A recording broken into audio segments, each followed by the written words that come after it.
मीराबाई की कहानी। मीराबाई भक्तिकाल की एक ऐसी संत है जिनका सब कुछ कृष्ण के लिए समर्पित था। मीरा का कृष्ण प्रेम ऐसा था कि वह उन्हें अपना पति मान बैठी थी। भक्ति की ऐसी चरम अवस्था कम ही देखने को मिलती है। मीराबाई के बालमन में कृष्ण की ऐसी छवि बसी थी कि किशोरावस्था से लेकर मृत्यु तक उन्होंने कृष्ण को ही अपना सब कुछ माना। जोधपुर के राठौड़ रतन सिंह जी की इकलौती पुत्री मीराबाई का जन्म 16वीं शताब्दी में हुआ था। बचपन से ही वह कृष्ण भक्ति में रम गई थी। मीराबाई के बचपन में हुई एक घटना की वजह से उनका कृष्ण प्रेम अपनी चरम अवस्था तक पहुंचा। एक दिन उनके पड़ोस में किसी बड़े आदमी के यहाँ बारात आई। सभी औरतें छत पर खड़ी होकर बारात देख रही थीं। मीरा भी बारात देखने लगी। बारात को देख मीरा ने अपनी माता से पूछा कि मेरा दूल्हा कौन है।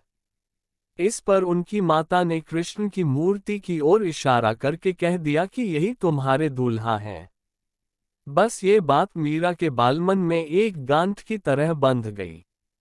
बाद में मीराबाई की शादी महाराणा सांगा के पुत्र भोजराज, जो आगे चलकर महाराणा कुंभा कहलाए, से कर दी गई। इस शादी के लिए पहले तो मीराबाई ने मना कर दिया, लेकिन जोर देने पर वह फूट फूट कर रोने लगी। शादी के बाद विदाई के समय वे कृष्ण की वही मूर्ति अपने साथ ले गईं, जिसे उनकी माता ने उनका दूल्हा बताया था। ससुराल में अपने घरेलू कामकाज निपटाने के बाद मीरा रोज कृष्ण के मंदिर चली जाती और कृष्ण की पूजा करती, उनकी मूर्ति के सामने गाती और नृत्य करती। उनके ससुराल वाले तुलजा भवानी यानी दुर्गा को कुल देवी मानते थे। जब मीरा ने कुल देवी की पूजा करने से इनकार कर दिया तो परिवार वालों ने उनकी श्रद्धा भक्ति को मंजूरी नहीं दी। मीराबाई की नंद उदाबाई ने उन्हें बदनाम करने के लिए उनके खिलाफ एक साजिश रची। उसने राणा से कहा कि मीरा का किसी के साथ गुप्त प्रेम है और उसने मीरा को मंदिर में अपने प्रेमी से बात करते देखा है। राणा कुंभा अपनी बहन के साथ आधी रात को मंदिर गया। वह मंदिर का दरवाजा तोड़कर अंदर पहुंचा और देखा कि मीरा अकेले ही कृष्ण की मूर्ति के सामने परम आनंद की अवस्था में बैठी मूर्ति से बातें कर रही थी और मस्ती में गा रही थी।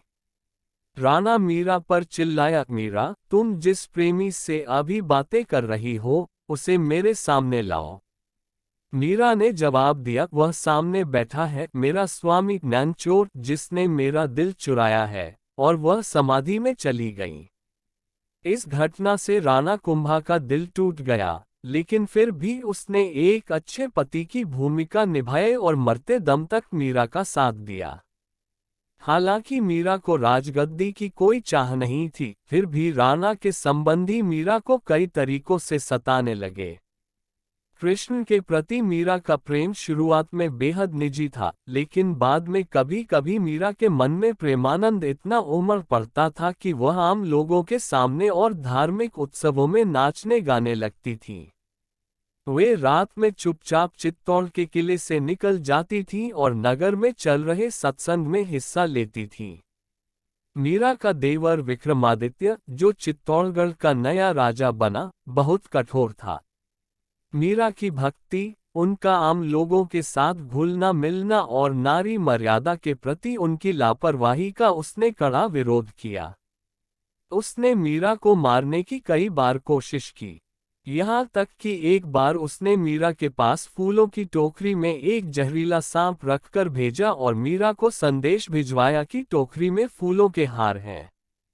ध्यान से उठने के बाद जब मीरा ने टोकरी खोली तो उसमें से फूलों के हार के साथ कृष्ण की एक सुंदर मूर्ति निकली।